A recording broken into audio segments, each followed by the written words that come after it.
Hello students, in this session we are going to discuss about the Venturi meter, which is the topic of class 11 physics, chapter properties of fluids. Right. So Venturi meter is actually the application of the Bernoulli's principle and continuity equation as a combined. Right. So here firstly we will see what is Venturi meter actually and how it is constructed, right? So the diagram of Venturi meter is shown here. Venturi meter is used to measure the gauge pressure of the fluid at any particular cross section, right? And it can be also used to calculate the discharge. What is discharge? Discharge is actually the flow rate of the fluid. What is flow rate?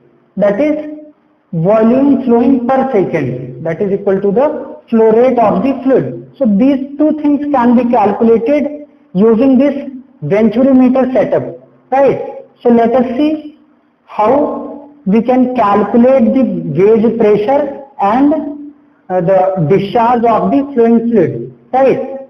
Here as we see the flowing fluid and the manometric fluid both are in direct contact, right? So these both fluid must be non-mixable with each other, right? That's why I am taking here mercury. Suppose this is water flowing inside this and manometric fluid I am taking mercury. So mercury is not miscible with the water, right? So these are some initial conditions that should be taken care of, right? So let us see how we can apply the continuity principle and Bernoulli's principle here, right? This Venturi meter is the setup like this. This is the pipe having higher cross-sectional area and here is the neck, right? That means having lower cross-sectional area. And between these 2 points, between these 2 cross-sections, one manometric tube is connected, right? In which one manometric fluid is filled, right? So let us consider the cross-sectional area at this first point, that is A1, and the velocity of fluid is V1. Suppose one fluid is flowing inside this pipe that is having density rho, right? And I am considering the manometric fluid which is having density rho Hg. I am taking here the mercury as a manometric fluid, right? So density I am representing it rho Hg, right? So two cross sections I am taking here, cross section 1, cross section 2. At cross section 1 the pressure at any intermediate line is P1, cross section area A1, and speed of the fluid at this cross section is V1, right? At second cross section the pressure is P2, cross section area is A2, and speed of the fluid is assumed to be V2, right? So 2 cross sections I have considered here, cross section 1 and cross section 2. Between these 2 cross sections we can apply the Bernoulli's theorem. So first I am applying here Bernoulli's theorem. So what is Bernoulli's theorem actually? The total energy at first cross section will be equal to total energy at second cross section, right? E1 will be equal to E2. So let us see what are the energies at these cross sections, right? So here firstly will be the pressure energy. Pressure energy per unit volume I am taking actually.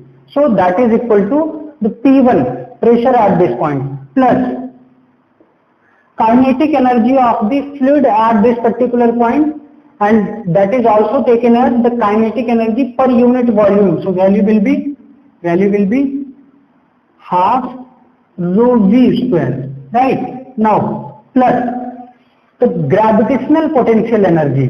Now let us see, because this pipe is the horizontal pipe, so the potential energy at this point will be equal to the potential energy at this point.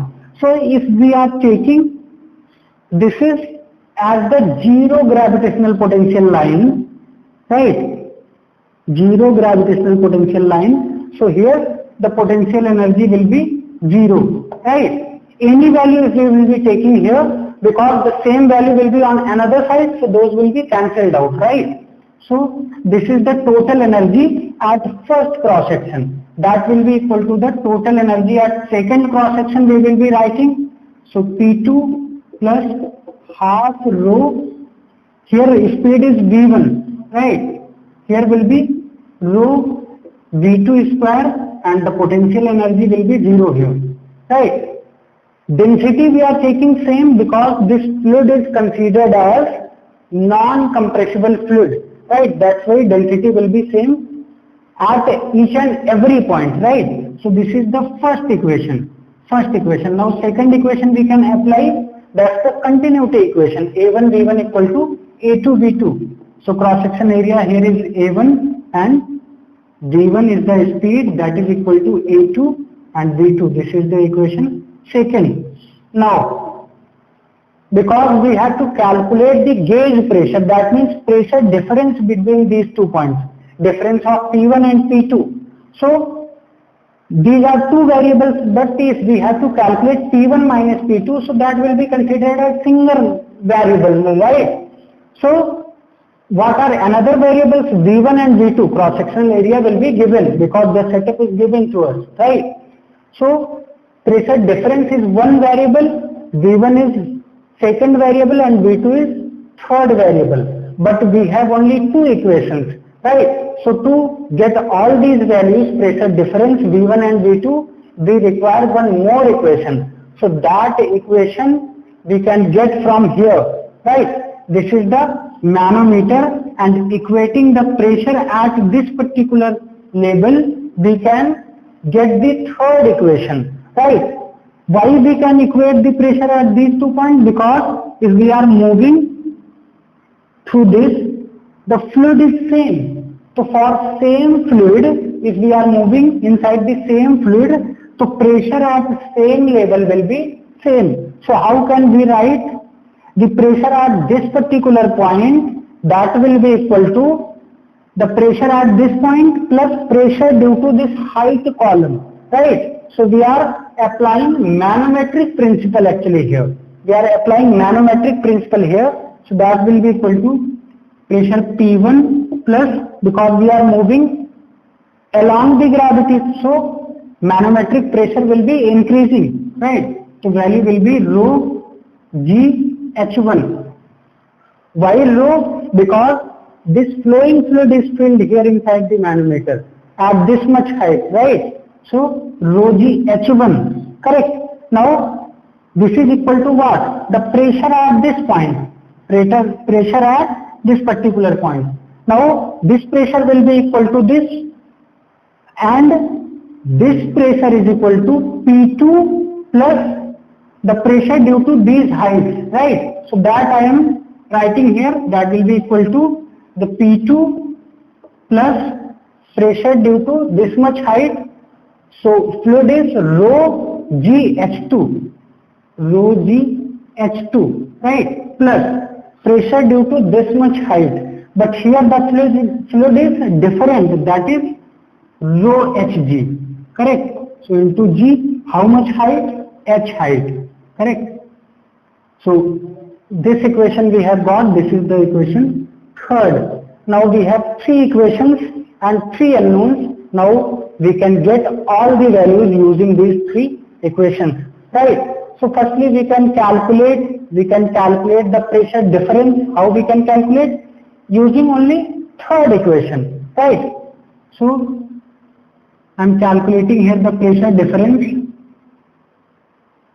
So I am writing P2 minus P1, I am taking this P1 another side and bringing this term on this side, right?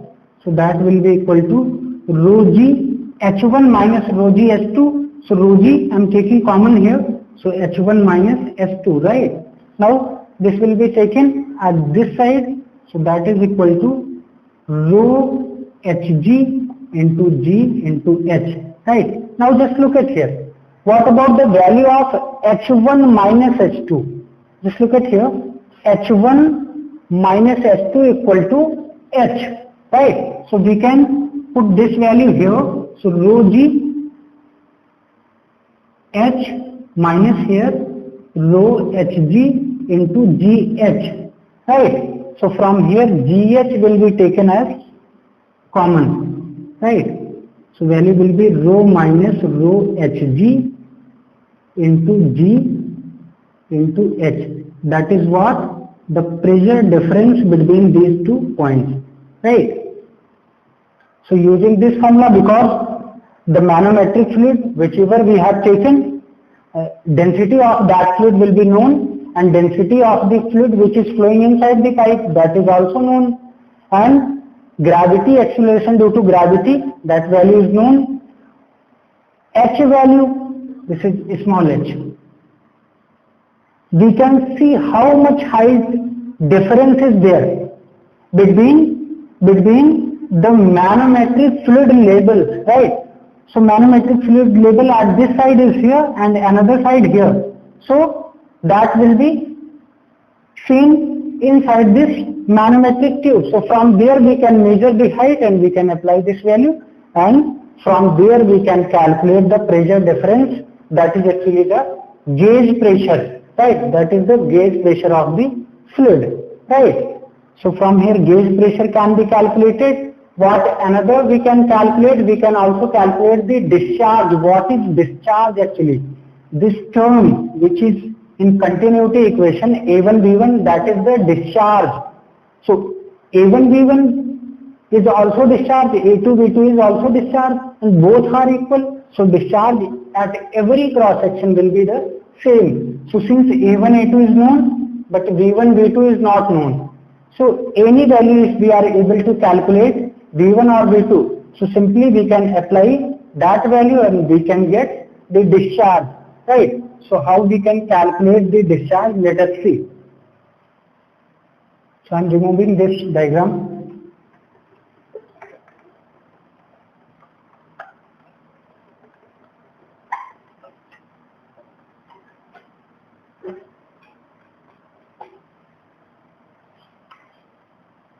Now I am using equation first, and from there I am writing the value of P2 minus P1.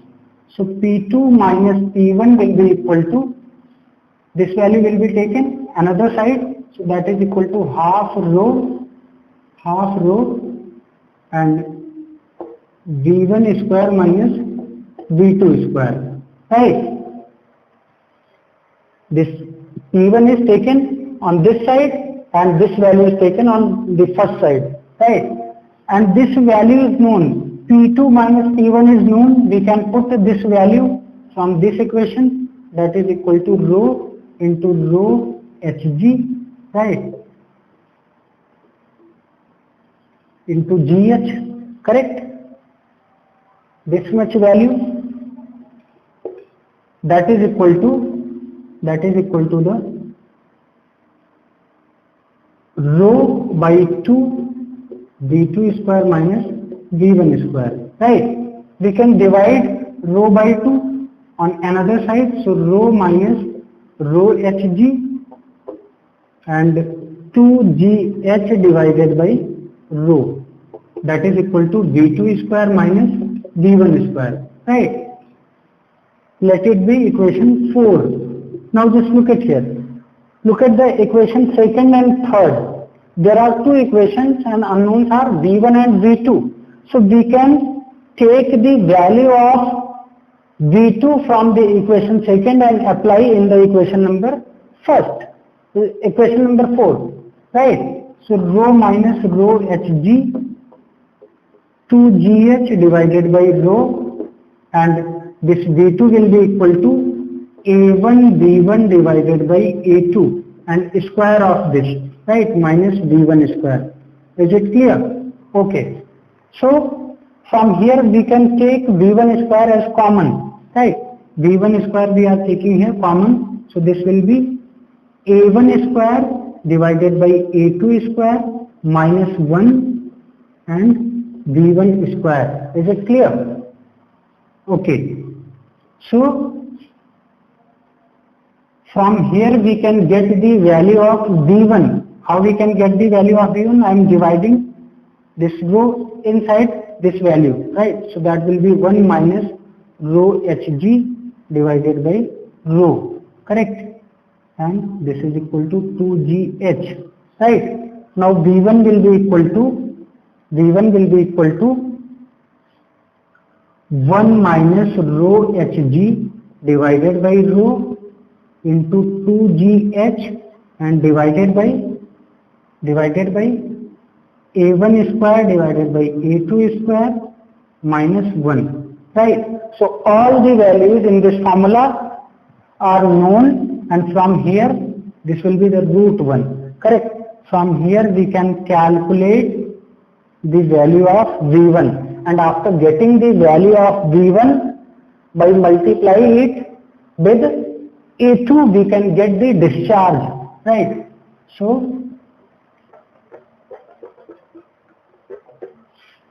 discharge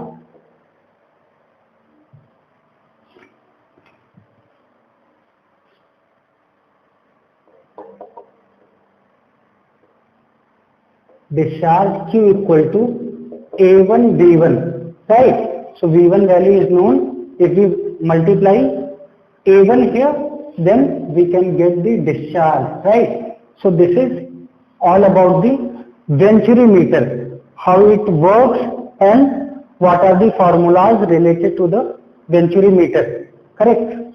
So hopefully this whole concept of Venturi meter will be clear to all of you. Thank you.